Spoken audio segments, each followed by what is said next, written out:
Hello tout le monde, j'espère que vous allez bien. On se retrouve dans une nouvelle vidéo pour voir ce qui s'est passé hier, parce qu'on n'a pas pu tourner de vidéo hier, et puis pour voir un peu la clôture de la semaine, notamment sur les marchés traditionnels. Et on ira voir le Bitcoin qui, un peu en direct, nous fait une belle bougie haussière. Donc on ira voir un peu ça, on ira analyser un petit peu tout ça grâce aux différents indicateurs. Et avant de commencer, comme d'habitude, n'hésitez pas à répondre au sondage qui est dans la description, à télécharger l'ebook si jamais vous êtes débutant et que vous avez des difficultés un peu à comprendre toutes les notions sur ces analyses techniques que l'on vous propose au quotidien.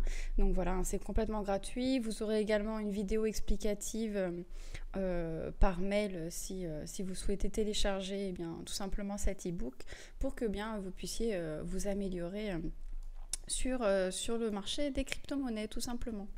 Alors le Bitcoin, donc on va aller voir ça. Donc là je suis en daily, donc en unité de temps journalier, l'unité de temps qu'on utilise assez régulièrement. Donc là une bougie équivaut à une journée et on voit depuis un moment qu'on fait des W. Dans des W on avait un petit pullback ici qui avait été fait, hein, ça nous avait un peu fait peur, et puis on est reparti sur une journée haussière, enfin sur une 3-4 jours haussiers. Grâce un petit peu à la macroéconomie, notamment côté US. Et là, on voit qu'on est en train de breaker tout simplement la neckline de ce W ici. Hop, donc je vais essayer de zoomer pour que vous puissiez bien voir. Donc ça, c'est le point de la neckline, donc avec la ligne jaune que vous avez tracée ici. Alors pour l'instant, la bougie n'a pas clôturé en dessous, hein, il nous reste 8h22 avant qu'elle clôture. Mais si jamais elle clôture au-dessus, on aura un signe, tout simplement un signal bullish, hein, donc un signal haussier, et donc avec une probabilité de revoir le Bitcoin sur les niveaux du précédent range, donc entre les 28 400 et les 30 000 $. Alors encore une fois, ça ne veut pas dire que ça ira, on connaît, hein, on sait que ça peut complètement faire un fake out et réintégrer, on l'a déjà vécu plein de fois, on l'avait vécu dans ce range ici, hop. Donc là, on avait à l'époque le haut de ce range et le bas du range. Bon, on avait fait une clôture au-dessus et pourtant, ça n'avait pas empêché quelques jours après et quelques semaines après de complètement réintégrer et voire même d'aller beaucoup plus bas, beaucoup plus au sud. Voilà, on l'avait vécu là, on l'a revécu ici. Tac, on en parle souvent dans les vidéos, mais on le retrace. Voilà, donc on avait clôturé dessus et pourtant derrière, on a eu une chute, un petit peu une descente aux enfers. Donc attention, ça ne veut pas dire que si on clôture au-dessus, ça ne veut pas dire que ça y est, on va aller to the moon. C'est juste une probabilité, un signal qui nous pousse à penser que oui, on pourrait revoir un Bitcoin un petit peu plus haut. Le MACD, donc la force du mouvement concrètement, est toujours acheteuse, mais elle a repris de la force. On voit qu'on a eu un petit déclin ici, mais là on est revenu chercher ça, donc ça c'est plutôt bon signe. Maintenant il faut que ça se poursuive. On n'a pas de structure particulière là sur le MACD, donc ça serait bien qu'on puisse revoir éventuellement un W se former pour confirmer cette tendance haussière. Côté order flow, donc les open interest, alors là je suis en horaire pour le coup.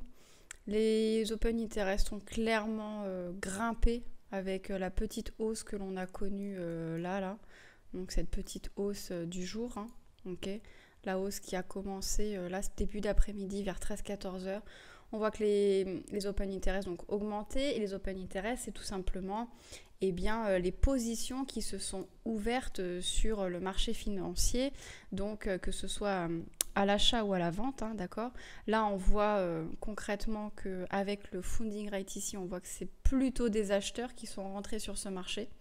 Donc, les gens qui ont peut-être voulu attraper ce signal-là du W, hein, tout simplement.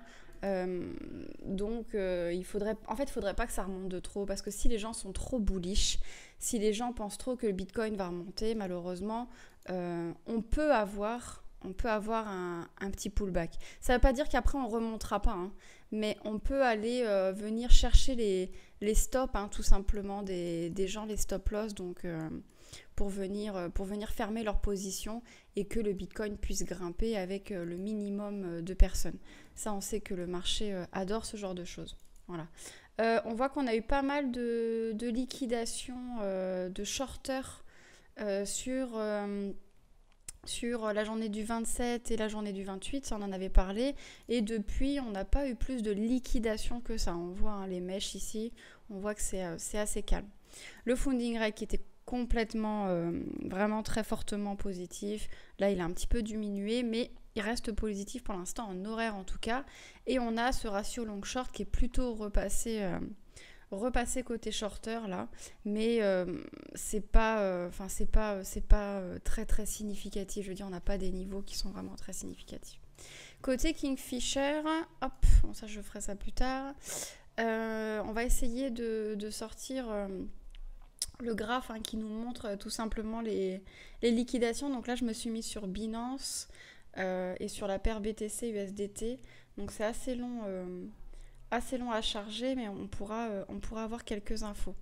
Là, vous avez les liquidités, enfin les liquidations ici, on voit qu'il n'y a vraiment pas eu grand-chose. Alors, ok, ça a un petit peu bougé par rapport à la dernière fois. On a toujours ces gros pics ici là, de liquidation entre les 15 000 et les 23 000. On a des petits pics à 23 000. Donc ce serait pas impossible. Ça y était pas hein, entre les 21 et les 23 000. Donc c'est possible que ce soit les gens qui soient rentrés en longue. Donc à l'achat, hein, pardon. Donc c'est possible, vu que c'est pas très loin du prix, qu'on vienne chercher ces liquidités-là pour repartir vers le nord. Mais ça veut pas dire qu'on va aller venir chercher tous ces pics-là qui sont aux alentours des 15 000, 16 000 dollars. Hein. C'est une possibilité, mais c'est pas du tout une obligation. Par contre, on voit qu'au nord, à part aux 32 000, on a des petits pics. Et puis alors là, beaucoup plus loin, on a des pics à 43 000. Ça, c'est assez intéressant. On les avait pas non plus la dernière fois. Et quand on met, donc hop, j'ai dit combien? J'ai dit 32 et 43. Et hop, si on regarde ces niveaux-là, hop. Bah, 32 000, hop, je fais des bêtises. 32 000, c'est assez intéressant, c'est le haut du précédent range. Donc c'est assez intéressant de voir ça. Zut, je vais pas y arriver. Voilà. Et 43 000, on est sur encore le range que l'on avait connu là, en début d'année, de février à avril. C'est intéressant de voir des pics de liquidité de ce côté-là. Donc voilà, pour l'instant, on attend le signal, la clôture de la journée là, sur le Bitcoin. Ce qui est intéressant, c'est qu'encore une fois, hein, le Bitcoin, malgré que les marchés traditionnels soient fermés, il continue sa route et a encore du mouvement ce week-end sur le marché des cryptos. Donc ça, c'est vraiment intéressant dans le sens où il est assez autonome. Il n'est pas... ça ne veut pas dire qu'il n'est pas corrélé, mais il est capable de prendre sa route. Et ça, je trouve que pour un asset comme pour les crypto-monnaies, tout simplement, hein, qui se veulent complètement décentralisées et qui se veulent complètement à part, eh bien, c'est plutôt bon signe, je trouve. On va aller avec Chinon pour voir la macroéconomie et voir un peu comment ça a clôturé, hier, tout simplement. Alors, au niveau du SPX, très belle clôture hier. Donc, on peut voir que au niveau du momentum, on a formé justement ce W. Quand on zoome bien, on peut voir que la force du mouvement, elle est complètement dominée par les acheteurs et elle vient de se confirmer. Donc, un W sur un momentum, c'est extrêmement haussier. Regardez, si on va dans les mois précédents, je vais vous prendre un exemple tout con. Si on regarde par exemple ici, le 17 septembre 2021, regardez, on peut voir qu'au niveau du momentum, on a fait un W qui a été confirmé. Et regardez la suite, ce qui s'est passé, Big W ici sur la structure. Et on a atteint des pics énormes. Donc on a clairement pump. Encore un autre exemple, si on va au niveau de mars, donc mars 2022, vous vous souvenez quand on avait fait au niveau du Bitcoin les 48 000 dollars, où on a cru tous à un break haussier. W, structure énorme, mais après, bon, fake out et on est reparti en bas. Et là, on a refait un W énorme qui vient juste d'être confirmé. Donc, attendez-vous à un mouvement qui soit encore plus haussier que la structure qu'on peut actuellement observer. Donc, on a clôturé largement au-dessus de tous nos W. Donc, nos prochains objectifs sont la prochaine résistance. Donc, il y a plein d'objectifs qu'on peut analyser. Pour les traders Ichimoku, des plats de SSB, des résistances précédentes, etc., etc., etc. Donc, pas besoin de forcément vous donner les objectifs sur le SPX. Ce qu'il faut bien retenir, c'est que le SPX qui est haussier va pousser le prix du Bitcoin à la hausse. Et c'est ce qui peut nous provoquer ce breakout du Bitcoin et ce rallye d'été. Voilà. Donc le dollar, enfin le SPX, excusez-moi, très bien ce qui est en train de se passer. Maintenant, on va aller directement sur le dollar. Le dollar, donc c'est un peu, on va dire, l'inverse de ce qui est en train de se passer sur le SPX. C'est-à-dire que sur le SPX, on a pu voir un beau W, et là, sur le dollar, bah, on peut clairement voir un big M au niveau de la structure.